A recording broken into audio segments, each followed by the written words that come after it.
네, 이번에 우리 216페이지 그 밖의 소득공제 관련되는 부분 정리해 보도록 하겠습니다.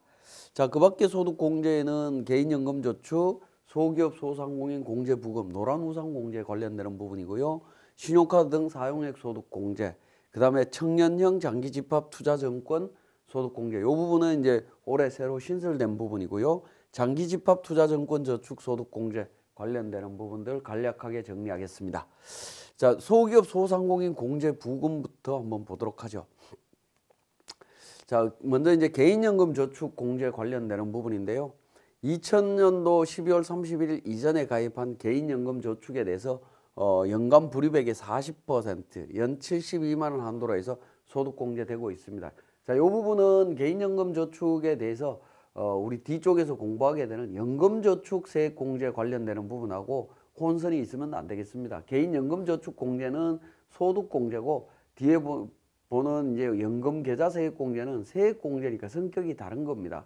그래서 정리를 잘 하셔야 되겠고, 소기업 소상공인 공제부금 소득 공제 관련되는 부분에 있어서는 소기업 소상공인 대표자로서 개인 사업자일 때 적용이 된다라고 보시면 되겠고요.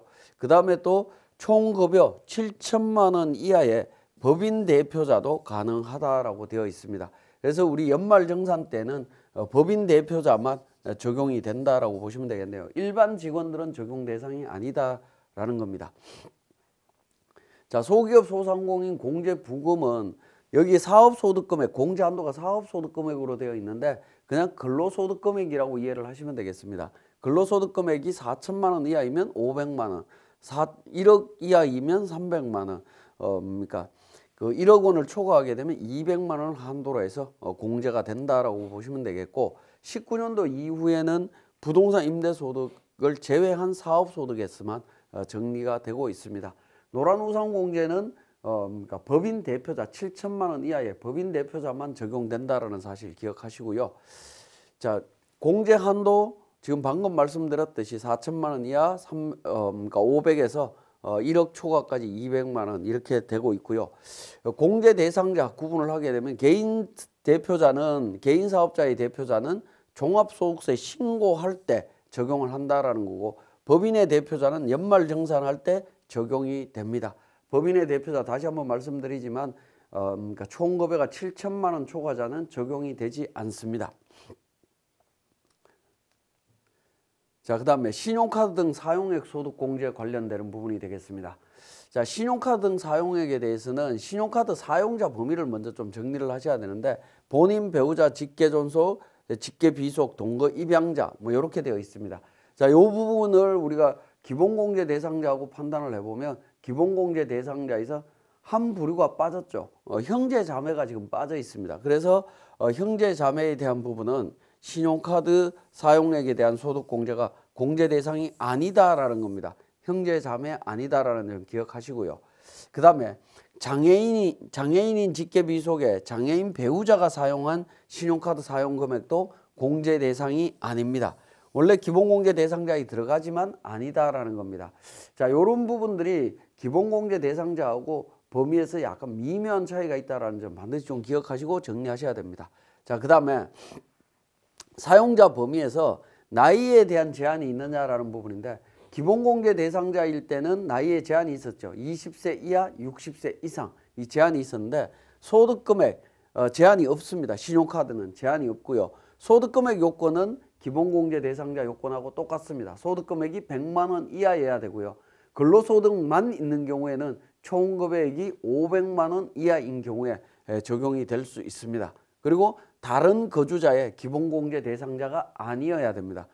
이런 사람들이 사용한 신용카드 부분에 대해서 소득공제를 해주겠다라고 이야기를 하고 있습니다.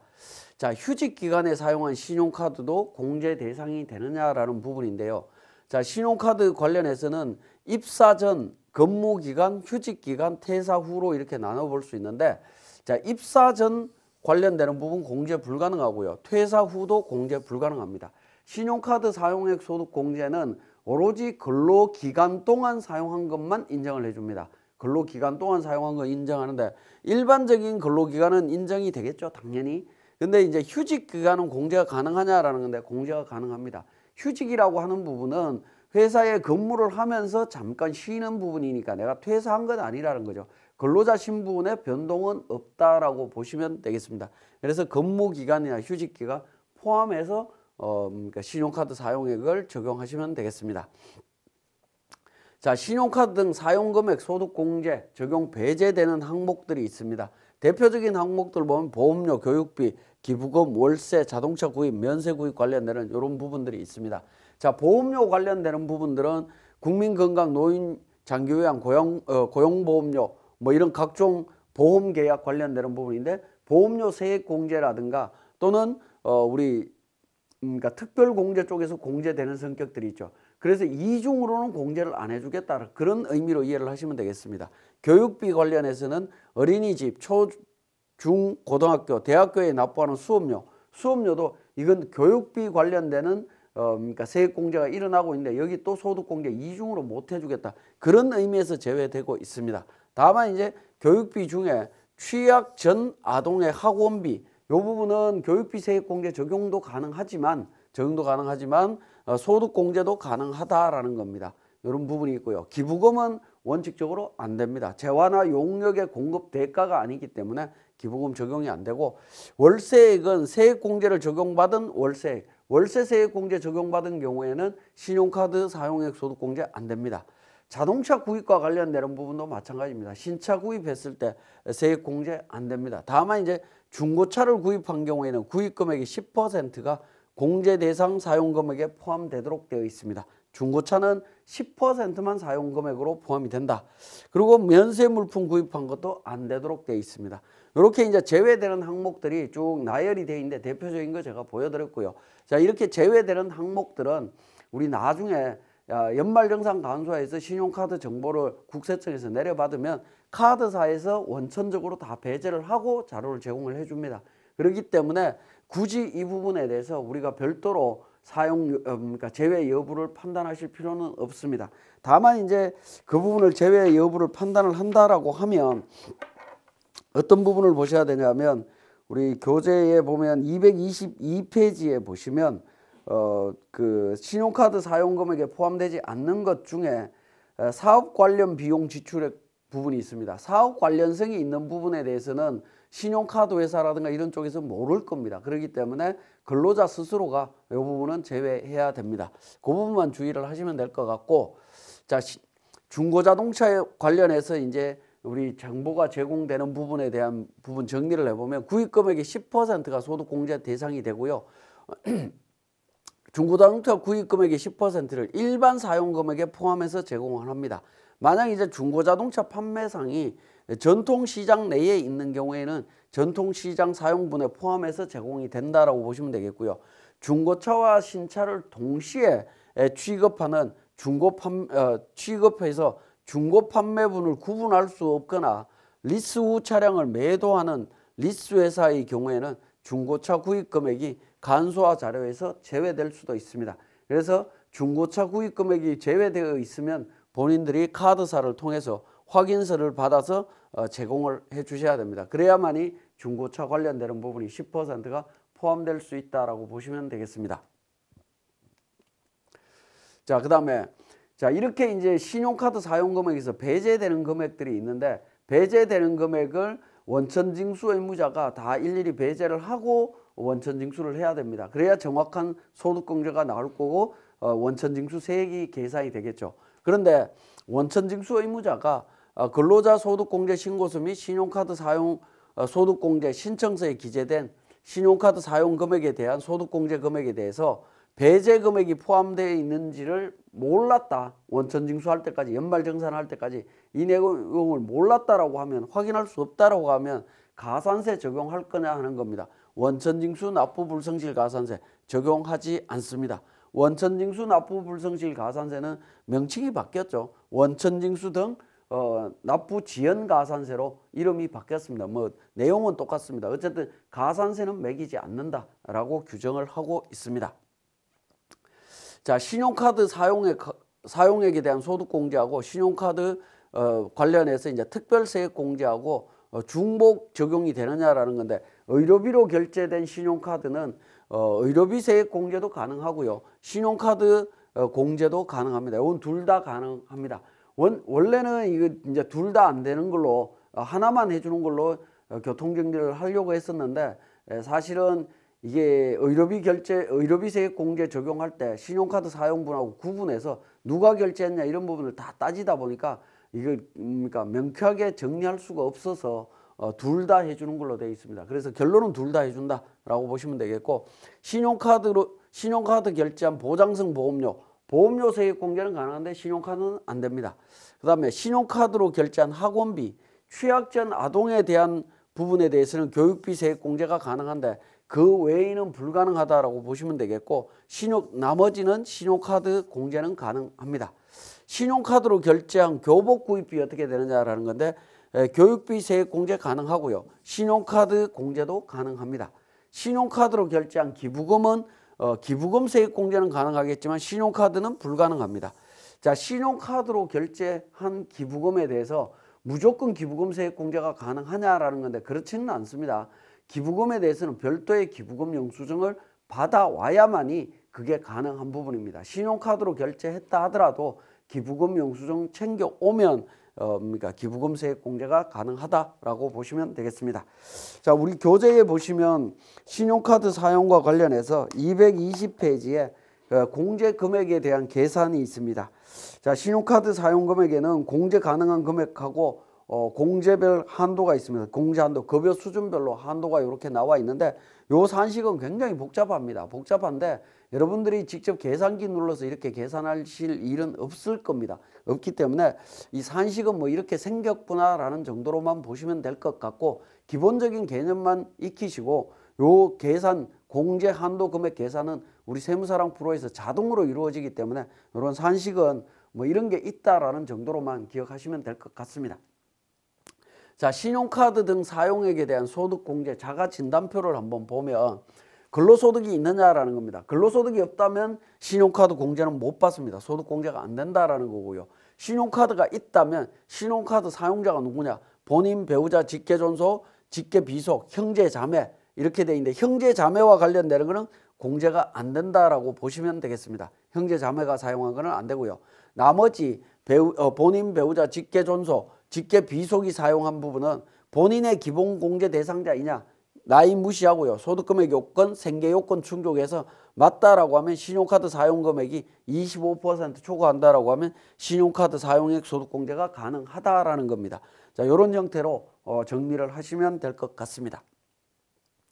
자, 그 다음에 청년형 장기집합투자증권저축에 대한 소득공제. 이 부분이 이제 22년도에 새로 도입된 제도입니다. 이 부분 정리를 해보면, 자, 청년형 장기집합투자증권저축에 대한 소득공제는 23년 12월 31일까지 가입하는 경우에 계약기간 동안 각 과세기간에 납입한 금액의 40%에 해당하는 금액을 과세기간의 종합소득금액에서 공제를 합니다. 종합소득금액에서. 자, 청년형 장기집합투자증권저축에 대한 소득공제는 종합소득금액에서 공제하기 때문에 근로소득자뿐만 아니라 사업소득자도 적용이 가능하다라는 겁니다. 이 부분 좀 주의를 해 주시고요. 우리 과거부터 있었던 2015년도에 이전에 가입했던 장기집합투자증권저축 관련되는 부분이죠. 자, 그 부분은 근로소득자한테만 적용이 되지만 청년형 장기집합투자증권저축에 대한 소득공제는 종합소득금액에서 된다라는 거. 이 두 개가 조금 차이가 있습니다. 자, 그 다음에 소득공제 대상 청년이 어떻게 되느냐라는 부분입니다. 우리 소득세법에 청년에 대한 범위 또는 그러니까 조세특례제한법에 청년에 대한 규정이 나옵니다. 우리 앞에서 배웠던 그러니까 중소기업 취업자에 대한 그 소득세 감면이 있었죠. 그때 청년 34세 이하였습니다. 그죠? 그때 청년 34세 이하였는데 이 청년 장기 집합투자증권저축과 관련되는 부분에 있어서 청년은 가입일 현재 19세 이상에서 34세 이하로 되어 있습니다. 19세 이상에서 34세 이하인 사람을 청년이다라고 이야기하고요. 그 다음에 병력을 이행했다라고 하면 그 군 복무 기간을 빼고 나이를 계산을 합니다. 최대 6년이고요. 그래서 빼서 34세 이하를 청년이다라고 이야기를 합니다. 그러니까 기본적으로는 청년이라고 하는 부분이 중소기업 취업자 감면 적용할 때 청년하고 범위가 같다라고 보시면 되겠습니다. 자, 소득 기준 요건이 있습니다. 청년이고 소득 기준 요건이 있는데 직전 과세 기간에 총 급여액이 5천만 원 이하여야 됩니다. 직전 과세 기간에 총 급여액이 5천만 원 이하인 근로자여야 되고요. 직전 과세 기간에 근로소득만 있거나 근로소득과 종합소득 과세표준에 합산되지 아니하는 종합소득만 있는 경우로 한정한다라는 겁니다. 그러니까 근로소득만 있다라는 전제로 보시면 총 급여가 5천만 원 이하여야 되고요. 직전 과세 기간에 종합소득 과세표준에 합산되는 종합소득 금액이 3,800만 원 이하여야 됩니다. 3,800만 원 이하. 이렇게 3,800만 원 이하인 경우하고 5천만 원 이하인 경우 이 두 가지 요건 중에 하나만 충족이 되면 공제가 가입이 가능하다라고 보시면 되겠습니다. 직전 과세 기간에 근로소득 또는 사업소득이 있고 직전 과세 기간에 총 급여액이 5천만 원을 초과하지 않는 경우로 한정한다라는 겁니다.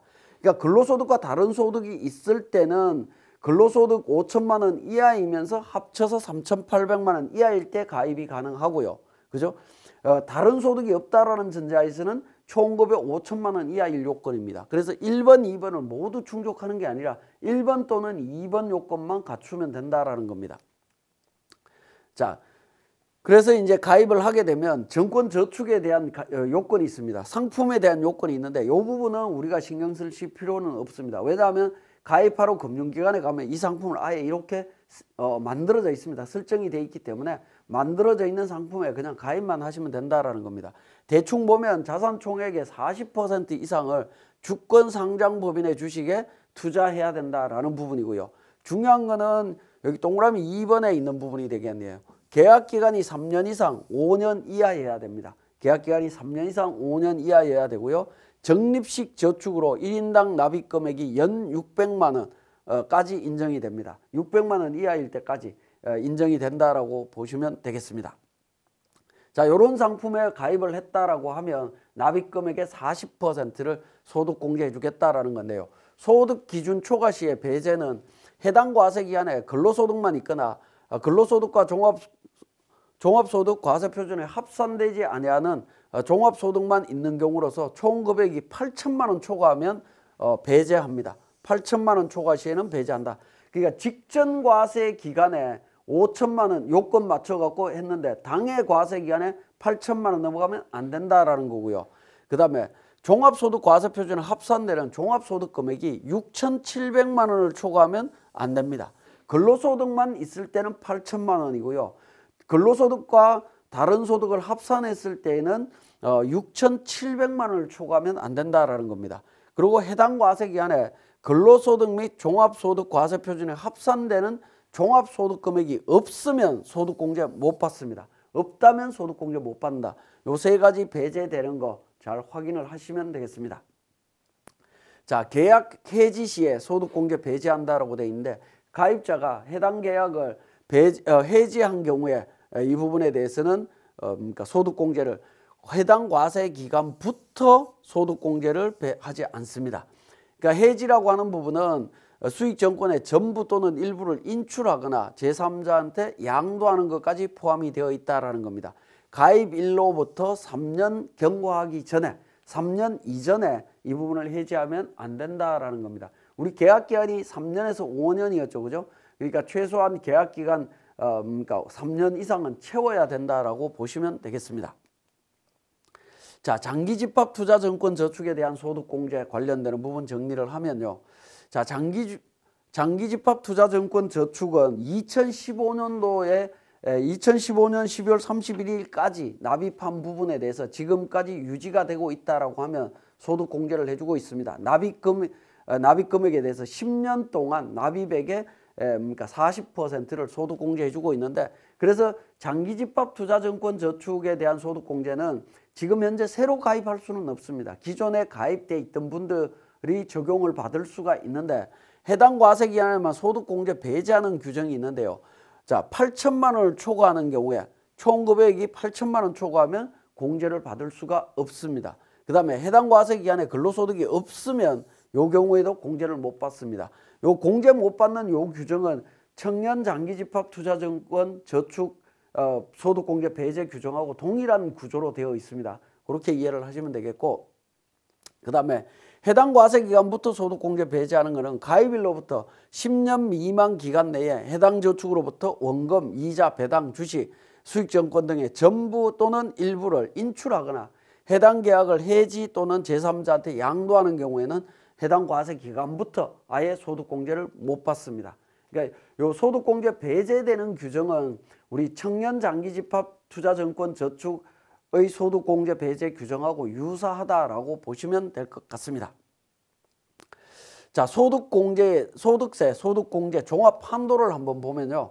자, 우리 공제 금액이 2,500만 원을 초과하는 경우에는 초과 금액은 배제한다라는 겁니다. 소득세법 52조에 따른 특별소득공제. 특별소득공제가 뭐 있었죠? 보험료 공제하고 주택자금공제가 있었습니다. 그런데 보험료 공제 중에 보험료 공제는 건강보험료, 고용보험료, 노인 장기요양보험료죠. 이 부분을 뺀 나머지 특별소득공제, 그럼 주택자금공제입니다.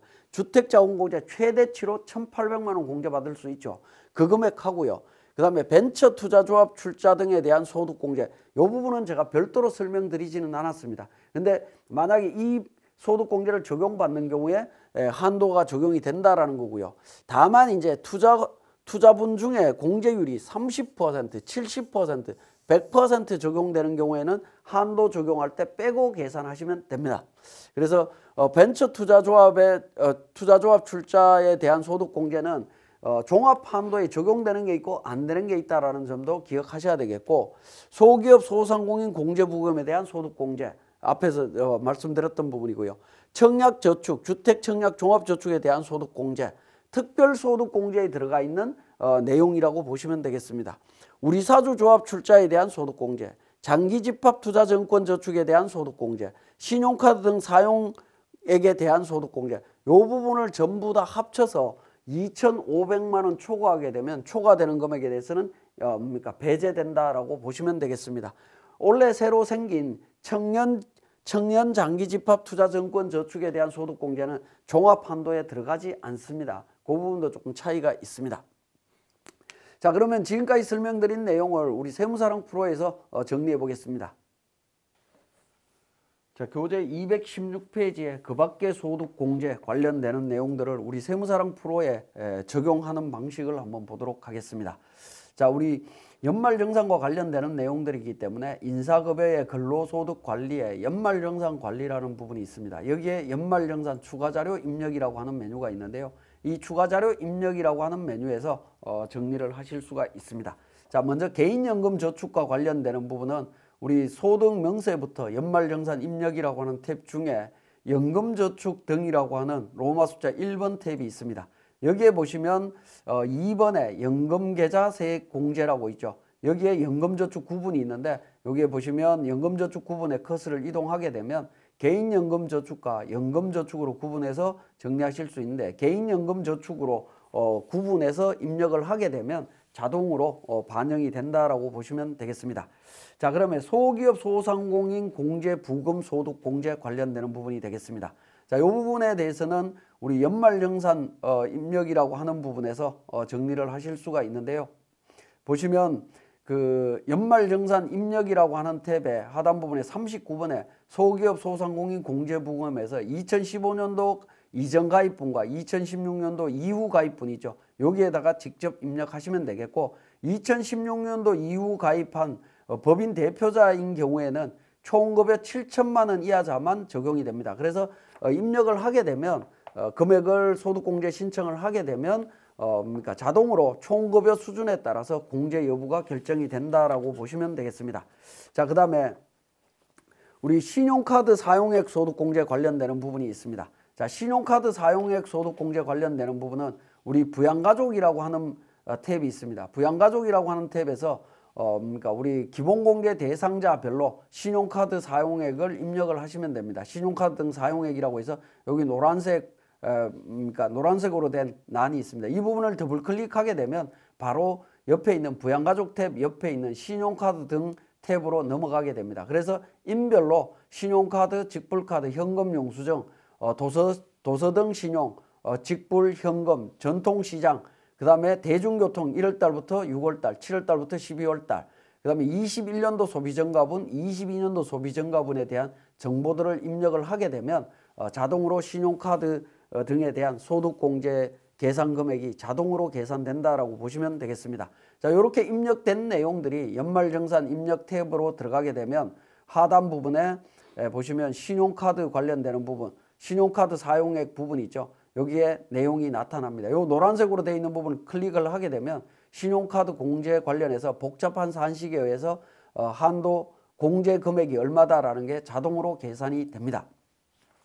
자, 그렇게 이해를 하시면 되겠고, 그 다음에 이제 제가 설명드렸던 게 청년형 장기집합 투자 정권 저축에 대한 소득공제 부분이죠. 자, 그 부분도 마찬가지로 우리 신용카드 사용액에 대한 부분 하단 부분에 보시면 청년형 장기집합 투자 정권 저축이라고 요 내용이 나타나는데, 요 부분은 우리 연금저축 탭이 있습니다. 연금저축 탭 로마 숫자 2번에 가게 되면 2번에 가면 7번 네모 박스에 청년형 장기집합 투자증권 소득공제라고 있습니다. 여기에 이제 가입일자, 기간, 금융기관 코드, 계좌번호라든가 납입액을 입력을 하게 되면 자동으로 반영이 된다라고 보시면 되겠습니다. 그래서 하단 부분에 보시면 청년 장기집합 투자증권 저축 소득공제 참고라고 해서 내용을 설명을 하고 있죠. 공제금액 및 공제한도는 연납입액의 40%, 연납입 한도는 600만 원이다 라고 해서 공제한도 최대 240만 원 내용이 나오고 있고요. 공제 배제는 총급의 8천만 원 초과자, 가입 중 8천만 원 초과 시 해당 과세기간 소득공제 제외된다라는 정보 확인하실 수 있습니다. 자, 그 다음에 장기집합 투자증권 저축에 대한 소득공제도 마찬가지로 네모박스 5번에 있습니다. 5번에 정보를 입력하시게 되면 자동으로 반영이 돼서 처리된다라고 보시면 되겠고요. 그 다음에 연말정산 탭에 오셔갖고 소득세, 소득공제, 종합한도 부분이 있는데요. 종합한도는 우리 연말정산 입력 탭의 하단 부분에 보시면 우리 48번에 소득공제 종합한도 초과액이라고 나와 있는 부분이 있습니다. 여기에 까만 화살표가 있죠. 삼각 표시가 있는데 요거 클릭해 보시면 관련되는 내용들을 확인하실 수 있습니다. 주택 차입금 이자 상환액 350만 원, 신용카드 450만 원, 합계 800만 원이다라는 겁니다. 전체 소득공제 받은 거 800만 원인데 2,500만 원 초과하지 않았기 때문에 전체 다 공제 받을 수 있다라는 내용을 확인하실 수 있습니다. 자, 이번 시간은 여기까지 하도록 하겠습니다.